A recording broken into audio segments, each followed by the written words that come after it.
My name is Zvara, and I own Copper Tree Yoga Studio and Wellness Center in Hartford. I have owned that studio for almost 9 years now, and I'm here to talk about the roadmap to your core. And so this isn't necessarily a yoga session, so I don't want to let anyone's hopes down that they're hoping we're doing yoga, but this has everything to do with yoga.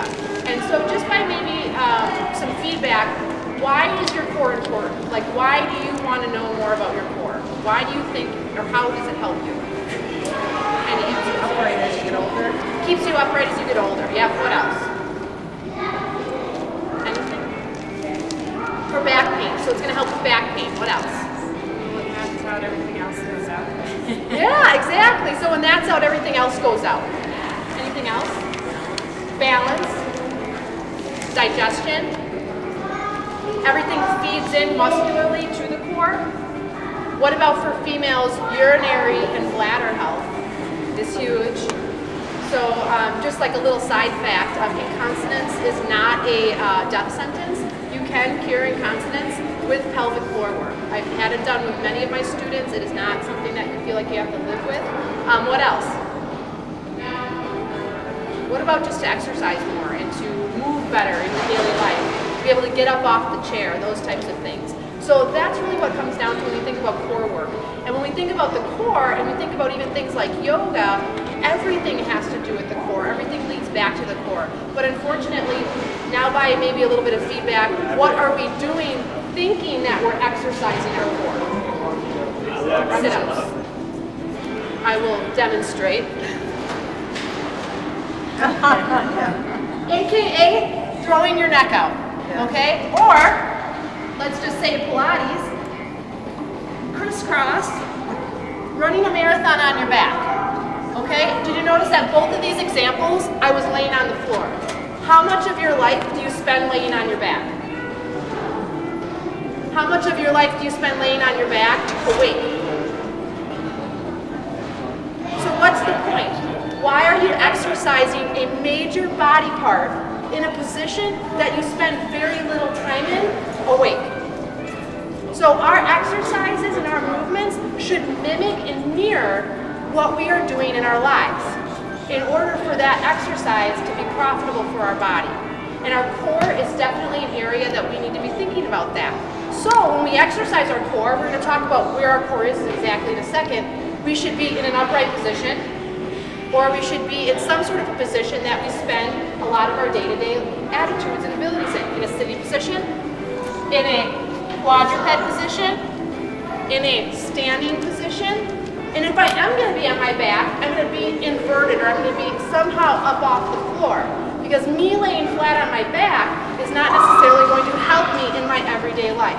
Because if I'm doing core work, I'm doing 200 sit-ups a day. Awesome. I may flatten some part of my stomach, but how are those 200 sit-ups going to ensure that I don't throw my back out after I'm gardening and I get up and all of a sudden it's like, but I can do 200 sit-ups at a time. How has that really helped you? So now this is my next question. Where is your core? Where is it? Okay, well, what is the solar plexus? So it's only my belly button. Isn't that the big part of it? But what else? Like, what is it? Okay, so my front and my back, is it only this part here? Okay, it's all the way around. What else? Okay, so a little bit more on my sides. So we have to stop thinking superficially, really with all of our body, but especially when it comes to our core. Our core starts in our pelvic floor. And I'm sure we've all been taught at one point or another, if we haven't, we probably will be, to do Kegels. Kegels are the worst exercise you can be doing for your pelvic floor. They've been proven that they are not effective and they do not work. And here's why. Here's why. Yep. Kegels? Like Kegels? The contraction of the pelvic floor, the pulsing of the pelvic floor. Okay? So now let me ask you this. How many times during the day do you find yourself pulsing your pelvic floor?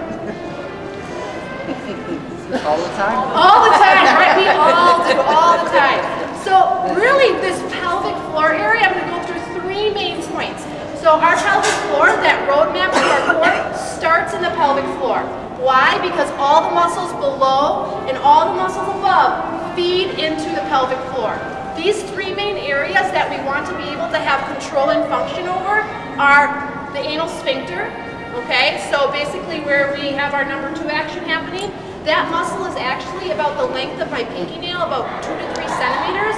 We have the ability to retract and release that body part. So sitting upright, okay, I want you to think about where your anal sphincter is, and I want you to try to have a conscious action of retracting that part of your body in. And then just by a show of hands, if you feel like you'd like to, how many of you feel like, yes, I was successful, I could totally do that? Okay, cool. So the next area in the roadmap to our core in the pelvic floor is the perineum area. For women, this is the vaginal passageway, okay? So when we contract in the central canal, if you know a lot about energy, this is the Muladhara, this is the root chakra. This is the holy grail of where we're kind of, all of our energy is either going down or rising up from. So when we contract on that area, I want you to think of hugging up on a tampon or engaging when you have intercourse. This central passageway, okay? So now sitting upright again, not the anal sphincter. I want you to see if you can contract that central passageway up and in. And how many of you can say, yep, I got it? Okay? Not too bad. Okay, now the third point of our pelvic floor is one that we all probably can relate to, is going to be the urethra. It's closest to the front, closest to the pubis bone, and this one correlates with bladder health. So being able to contract the urethra area has everything to do with holding that flow of urine. You're driving in the car, you have to go to the bathroom, there's no exit with the gas station, you're holding it, holding it, holding it. You're basically tensing that area in order to support your bladder. So sitting in an upright position again, only the frontal part of your lower pelvic region, and when you contract that urethra area, you're going to feel contraction above the pubis bones, okay? That lower belly area, that poochie area that women always say I can't get rid of because they're really not using their pelvic floor when they should be, this is that area. So when you contract, I want you to see if you can only contract this frontal area here. Okay?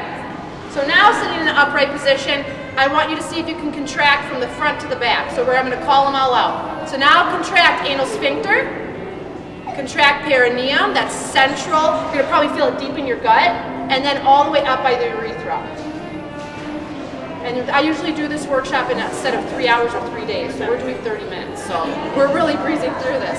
But this concept, this idea, this pelvic floor area needs to be in our language. So when I teach yoga classes and core classes, you're going to hear me talking like this all the time, because this is the body part we all have. So when someone says, we're going to work our core, and you go to a fitness class, unfortunately, they are sectioning out a particular group of exercises and then calling that core work, and then everything else you do during the class, is that not core work? Do you take this part of your body out of your body when you're not doing core work?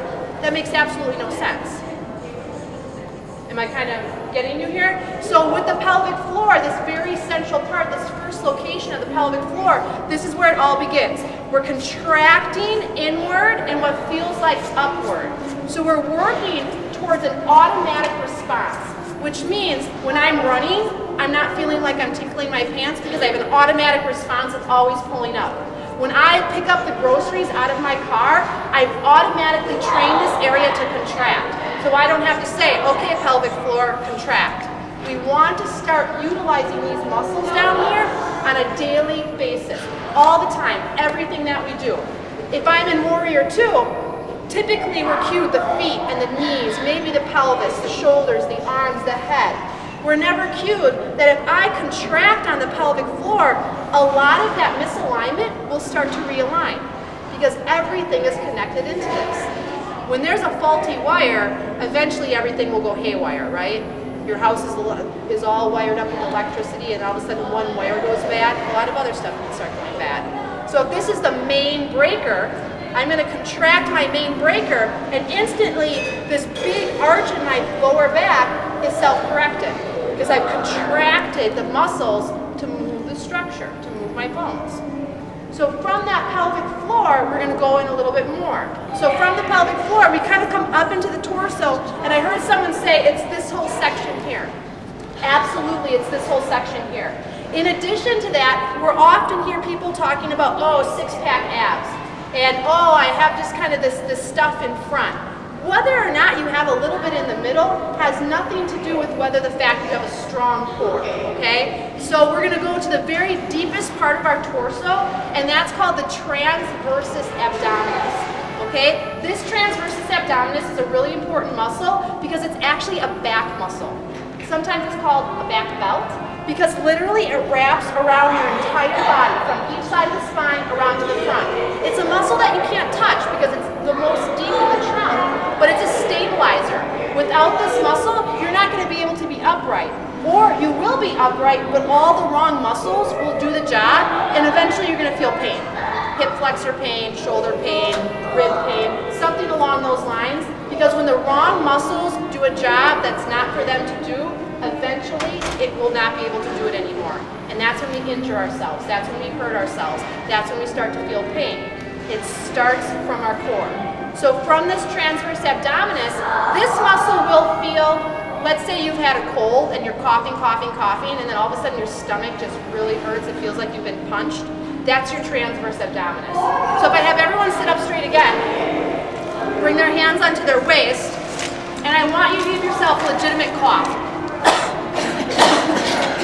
And just kind of press in with your fingertips a little bit. You should feel your torso tense, okay? We're not feeling the rectus, and we're not really even feeling the obliques. We're feeling the transversus abdominis contract and stiffen, okay? Same thing if, would you come up here?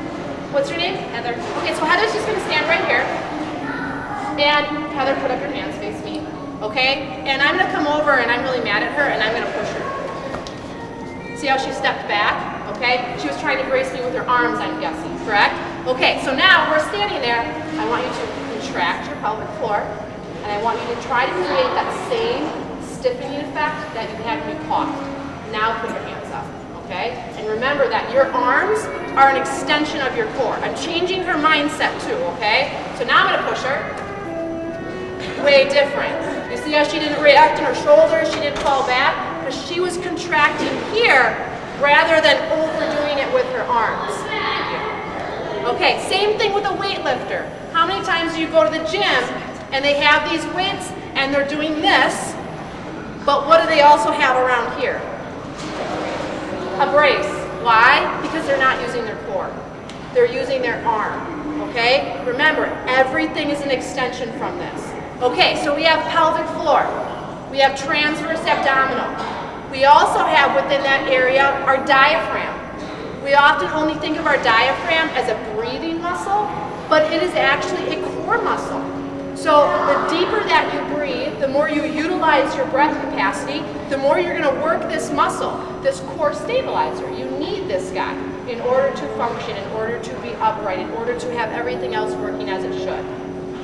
Moving from there, we also have a series of muscles along our spine, and it's called the multifidi. And these multifidi are really small, you can't see them, but they're really important. They connect 1 to 3 vertebrae together all the way up your spine. So how many of you see a chiropractor? Okay, awesome, Ann Bella's here, yay.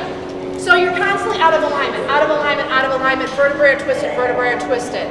These little multifidi have a lot to do with your spine staying structurally stable, okay? So when we're all over the place doing these great exercises, you know, bouncing around all over the place, even in yoga, flailing our body parts, and we're not taught how to use our core to stabilize, move more methodically, these little muscles never get a chance to work appropriately, okay? In addition to those little multifidi are what's called the the erectors. So I call them the railroad ties along each side of the spine. So maybe you've seen it on yourself or on a friend, where they kind of have these 2 little distinct kind of speed bumps on each side of their spine, where it's like, oh, this is kind of a defined area. It looks like one big muscle. Well, those are called the erectors. And these muscles help keep our spine upright. They help stabilize our back. They also help create more mobility in our spine.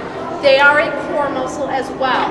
Okay, so we've gone from the pelvic floor, we've gone into the transversus, we've gone into the diaphragm, we've gone into the multifidi and the erectors, And the last one we're going to kind of talk about today is the obliques, okay? So the internal and external oblique.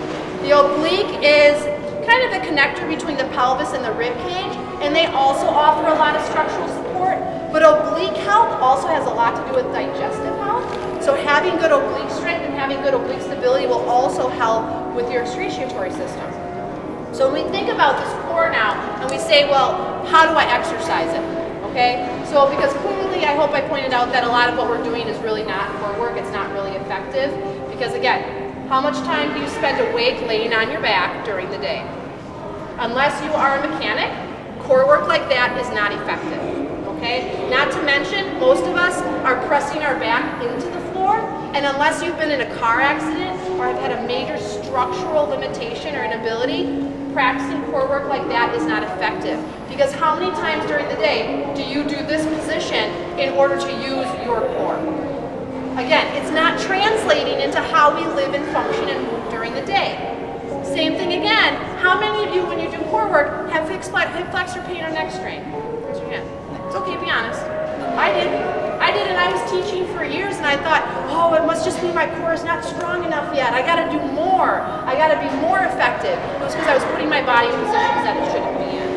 Okay, so how do I access this core area and help me train myself for the life patterns that I want to try to recreate and move better? Because ultimately, what's every single one of your goals in life? What do you ultimately want? To be healthy. To live long. To live long in my body where I am going to the bathroom on my own. I can wipe myself. I can get up out of a chair. I'm not in a wheelchair. I can still walk and function. I can control my bowels. Isn't ultimately, when you think about it, those are really the things that matter? It's like you want to be able to do that. And I'm not talking when you're 70. I'm talking when you're 30, 40, and 50. I want to be able to control my bowels and my bladder. That's the reality. So we want to think about these are the things that ultimately bring us happiness. And ultimately are what helps us function better. Okay? So what can I do at home? What can I do to help me get to this roadmap to my core? I need a volunteer. Anybody. Anybody that feels comfortable, they're going to have to sit on the floor for me. Yeah, awesome. What's your name? Rachel. Rachel. Okay, so Rachel is going to come up, and you're just going to sit down here. Doesn't matter which direction you face. Maybe face sideways though. Okay, so this is a mini ball, and you'll notice that the ball looks kind of sad. It's not fully inflated. If you decide to invest in one of these, one I have them at my booth, 39, but never inflate them all the way. You see them on the commercials and on the videos where they're super inflated. When you inflate the ball all the way, the ball does the work and your body does not.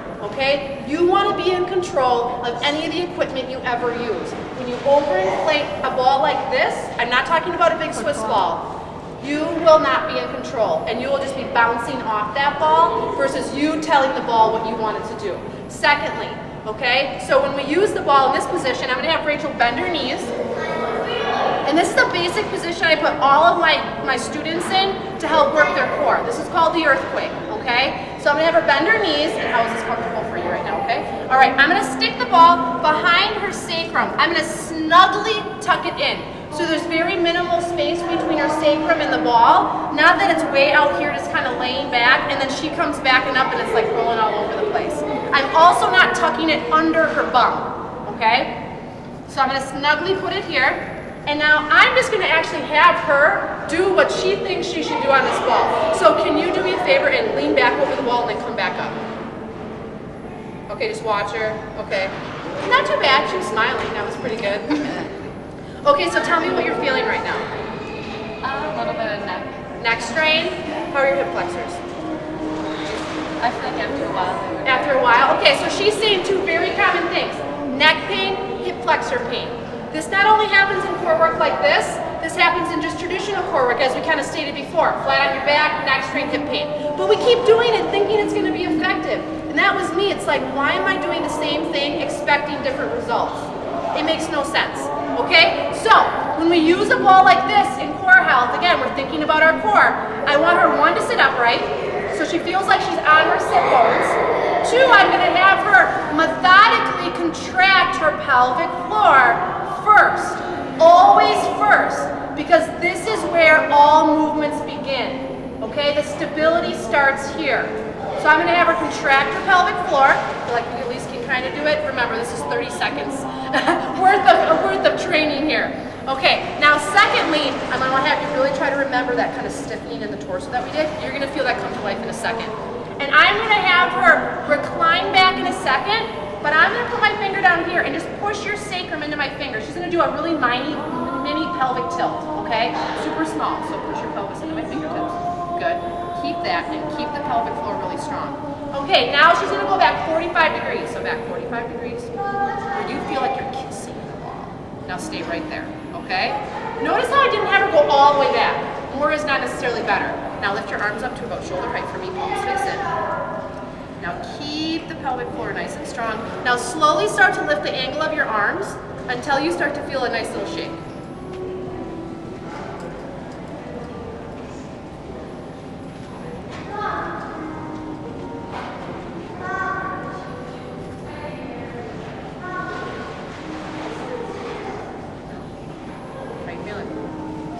Good. Baby shakes.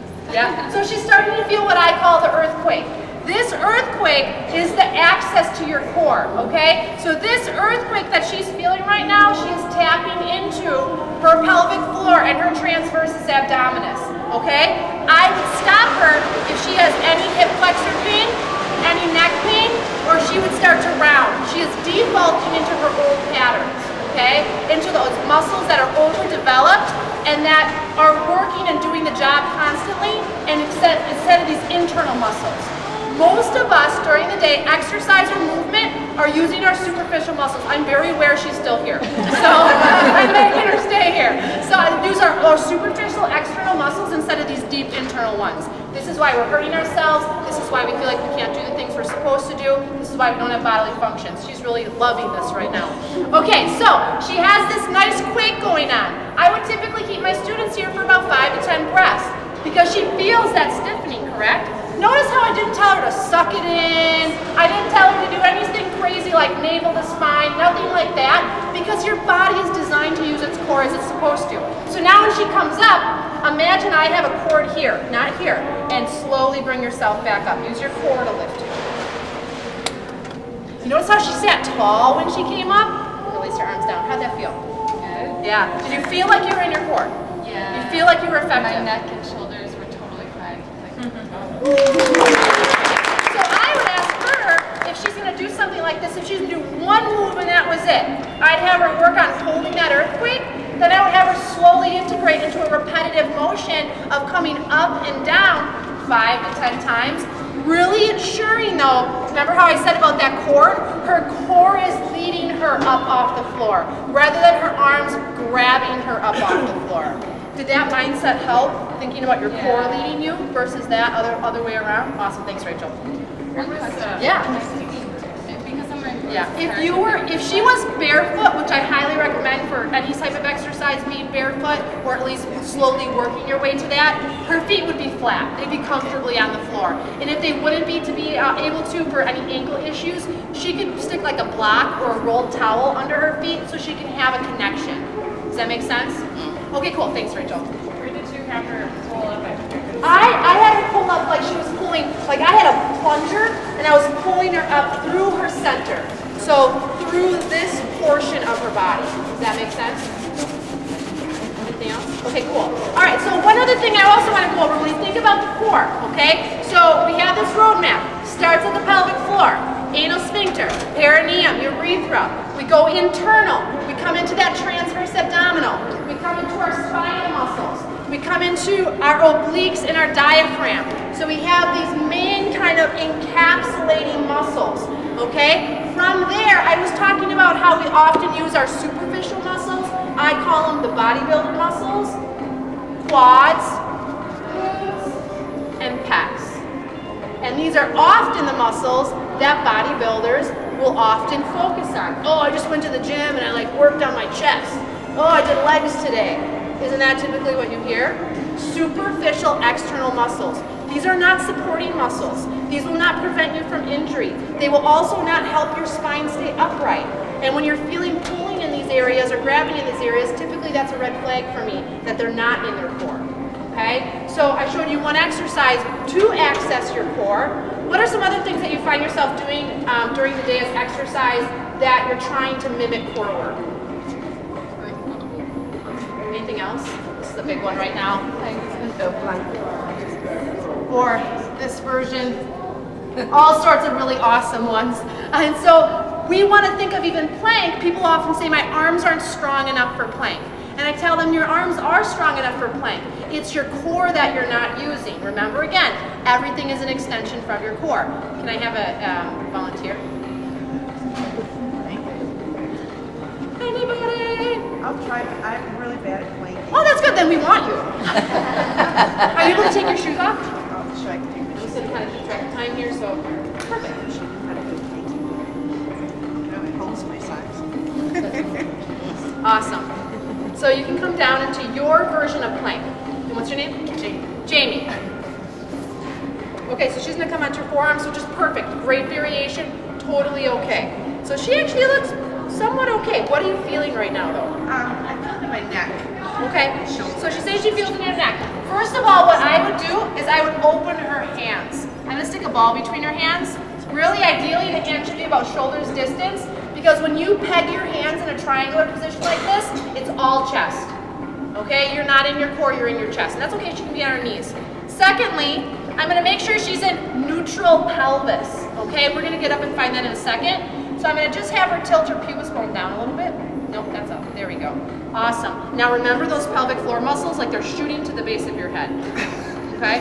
That's really hard. Yep. So what we're finding is each one of you said, oh yeah, I got that pelvic floor. When you start changing your body positions, you're starting to find that it's more challenging than you think. And then finally, I'm going to have her really think about contracting that rectus abdominis right here. That if I push on her back, she's going to resist me with that deep core muscle. Yeah, there you go. Now pushing her forearms down into the floor, turn your eye line straight at the mat. Straight down, even more. There we go. Yeah, you did it though. That's awesome. I feel my back though. Yep. Well, remember, your back is a part of your core. And this is a great response.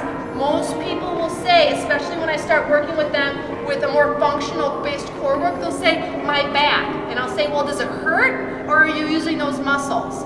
Because most of us are programmed, the second we feel any back pain, it's like, oh my gosh, stop, stop, stop, because anything in our back is bad, right? That's kind of what we've been brainwashed to think. I don't really feel like pain, it's just more like You're pressure. using those muscles. You know, like pressure. Yeah, you're using those muscles. So if I have her resist up into my hands, she's utilizing her tubular core. Nice job, you got it. It's hard. Yeah, it is. It is. Thank you. So when we think about utilizing this area of the body, we really want to be aware that this area is contracted. So when I'm in plank, I'm not here. Okay? What am I going to do to lift me up? I'm going to contract my core to float me up, rather than me just lift my hips. Just like if I have the ball behind my back, instead of bouncing up off the ball, I'm going to really make sure my core is lifting me up off the ball. I gave a cue to Rachel and I said, I want you to kind of kiss the ball or float in front of the ball rather than her lay onto the ball. If I give you another example of how our core is really important for everyday function, how many of you have practiced or have ever been to a yoga class before? Okay, good, awesome. So you're familiar with this type of a transition, correct? Kind of coming from the floor basically into an upright position. Most people find that it's a little bit like this. Okay, you're a little off balance, or you feel a little unstable, at least at first. But if I, from here, contract my core and then come up, I feel much more stable. Versus if I throw my body up off the floor and then I go, oh yeah, contract. So when we think about this roadmap to our core, and we think about exercises that we could or could not be doing, I could show you a million exercises. I run a whole teacher training, or a whole training that's open to students as well, specifically on core exercises. I give you a 69-page manual, verbatim, these are exercises, how to do them. But really, ultimately, you don't necessarily need those. What you need to start doing is using your core in your everyday functional life, because that is why you're exercising. But yet your exercises are not matching up to your daily life functions. And that's why things aren't changing. You're using your core for 20 minutes a day, maybe really total probably 20 minutes a week because your exercise class probably only does like 3 moves that she deems core. So ultimately though, you don't shut your core off during the day. You're using it from the moment you wake up, believe it or not, and you sit up to get out of your bed. That's your core getting you out of your bed. And if it's not your core, it's some other straining muscle that's trying to act as your core. When you lift up that heavy box and you're putting away your Christmas decorations or you're getting out your Easter decorations, instead of lifting with your legs and lifting with your back and your neck, pelvic floor, contract that transversus, and then I'm going to lift up. And then all those other muscles can start to back down to do their job. Maybe I'm going to come and I'm going to push something down, okay? I'm not going to push with my arms. I'm going to push with my core and then push with my arms, which is going to take a lot less energy and a lot less stress and strain. So when we think about, okay, I need exercises to do. I want to lose weight. I want to strengthen my core. I want to become more flexible. My word of advice to you is start using it in your everyday life, because that's where it matters. And think about it. You're awake anywhere between 12 and maybe 16 hours a day. Think about 12 to 16 hours a day you could be using your core. 12 to 16 hours a day you are moving. We have to stop thinking that exercise is movement. Movement is everything we do, so that becomes exercise. Our core is not something we turn off. If anything you walk away with from this presentation today is you should not turn off your core. It is not a light switch. From the moment you wake up, you're contracting. From the moment you go to bed, you're relaxing. I'm not saying you have to be tense, okay? What I'm saying is we want to try to build these muscles up so that they automatically turn on. I just had a baby 6 weeks ago, so I have 3 kids, and I push a stroller a lot, okay? So when I was 6 months pregnant, I'm pushing my stroller with my youngest daughter, and my son is riding his bike. And I'm pushing, and all of a sudden I was like, I wonder if I'm contracting my core. So I relax, and then you get the drop effect. My belly literally dropped like 4 inches. I'm so used to training my body to automatically contract, I'm doing it, and I don't even realize I'm doing it anymore. Okay? That's where I want you to get yourself to be, is where you actually have to check in and go, oh yeah, I am contracted. And the only way you know that is if you tell yourself to relax. Okay? That's where I want you to get yourself to. When we think about strengthening this area of the body, obviously, there's a lot of really great exercises that you can do and that I've created and that I've kind of morphed to help your life become more effective. And I showed you one of them today. But these exercises should not replace you doing more in your everyday life. Does that make sense? And for me as a teacher, that's like my most important point for my students, is I can do anything I want with you for an hour, but if you're not doing it out there, that hour ultimately really isn't going to help you a whole lot. So I may help you feel better that one day, or you feel good about the fact that you came to class, and I'm getting your money, which is nice. I'm just joking. But you get what I'm saying, okay? You get what I'm saying with that. All right, I'll show you one more exercise. Because we're often familiar with some sort of work like this, or some sort of work like this, that this is often what we equate people to do core work with, if we stick the ball underneath our sacrum, not underneath our back. Our sacrum is where we wear our pants. Our back is where we wear our shirt. Okay? Does that make sense? I'm going to find neutral pelvis. That means pubis bone, hip bones are parallel with the ceiling. Okay? And I'm going to contract my pelvic floor. Lifting my legs, I'm going to try to balance, utilizing these core muscles.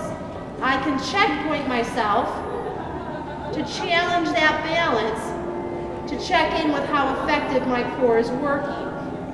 So that would be something I could do. I could expand on this and start with a leg drop. I could expand on this and start to offer a little bit of balance and stability and core work. So this would be something else that we could do. And I just want to have one more person. Come on. Ellen. Come on over here. I know Ellen, so she's gonna come. So Ellen, you don't even have to take your boots off. You're gonna lay down on your back. You're gonna stick the ball under your back for me. And And I'm just going to show you, yeah, no, bring back and then put it underneath your sacrum. So Ellen's going to put it underneath your sacrum. If you need to adjust it for me. Because I know people will say, well, you make it look so easy. So I just want to show you that the stability component is challenging.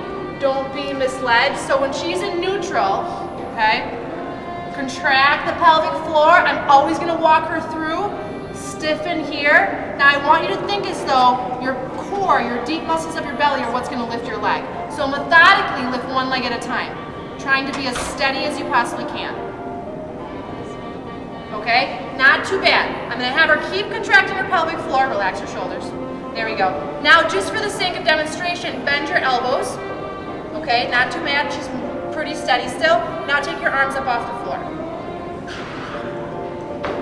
See how she's starting to kind of rock all over the place? So this tells me that her core stability isn't quite there yet. Okay? But it is! But how many times do we find ourselves in an exercise class being taught things like this and all this crazy stuff is happening, yet we're still going through the exercise? Where she's using all the wrong muscles. She's probably going to start grabbing with her quads. It's probably only a matter of time before her quads start hurting. Hip flexors, maybe even chest muscles.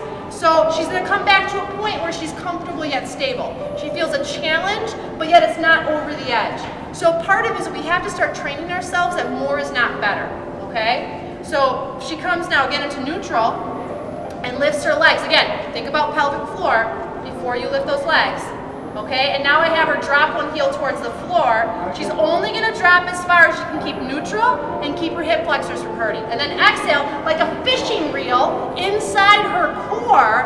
That's what's going to be to lift the leg. So part of it is that we have to retrain our mind what we're thinking on. Because what are we normally thinking on an exercise like this? We're thinking about the leg, right? Up and down leg. I'm telling her to think here, that this is what's moving the leg. So it's a totally different thought process. She's pretty stable. I could challenge her again, bend the elbows. And now do that same movement. She's shaking a little bit. This would probably be her maximum if I would put her here, but just for the sake of it, lift your arms up. All the way up, probably to her. Yep, you're doing great. Now try to lift the legs. Yep, there you go. Not too bad. She just said she was getting tired though. She wouldn't be able to do this too much. But as she starts to move all over the place, how many of us have been there that because this position is the most advanced, it must be the most effective, but you're just all over the place. Her core just can't keep her there. It's not strong enough yet. So we have to start bringing ourselves to the place where our core can be the most effective and then build from there. Okay, so again, it's a restructuring our mindset as well. I want to roll to the side, thanks, Ellen. Sure. And I can feel it straining more as I try to. As she started advancing, she's just saying she could feel more strain in other muscles, other areas, kind of like Rachel was saying, her neck was hurting, her back was hurting, those types of things.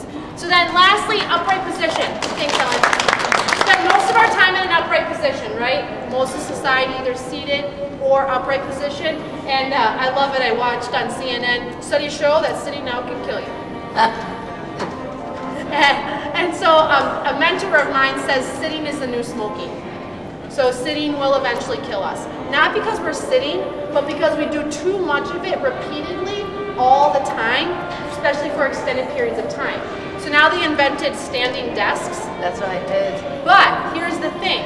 You're still in a sedentary position for a long period of time.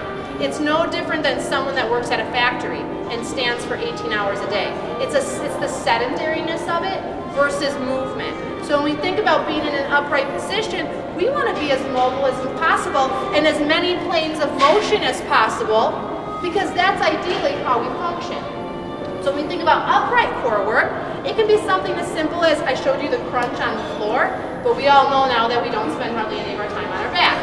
So if I place something like the ball between my palms, like I'm squeezing an orange, and I contract down and come back up again, using my core, not getting overly involved on this ball, but my core is guiding me, I'm now doing an effective core work in a plane of motion that we spend most of our day in, which is good because our exercises should mimic our movements, and I'm also utilizing the most important part of my body. But when I do this, if I don't have the awareness of my pelvic floor, all I'm doing is pushing everything out. okay? Rather than trying to create some tautness and resistance and strengthening my pelvic floor. Does that make sense? If I would stand in this type of a position and do what I call like a rolling oblique side bend, and I come to the side, looks kind of like triangle, instead of lifting up and me whipping my arm up, okay, which maybe we've done before, I'm going to utilize my oblique and core to roll me back up. So this is leading me rather than this thing out here. My hands and feet are the farthest away from my core. So why are we doing so much with them? It should start from here, okay? So normal daily functions that you can start to do, thinking more about your core, when you get up out of bed tomorrow morning, take a mental moment, even if you sleep through your alarm, and think, core lifts me out of bed. You go down to reach out into your lower dresser to grab your clothes, lift with your core.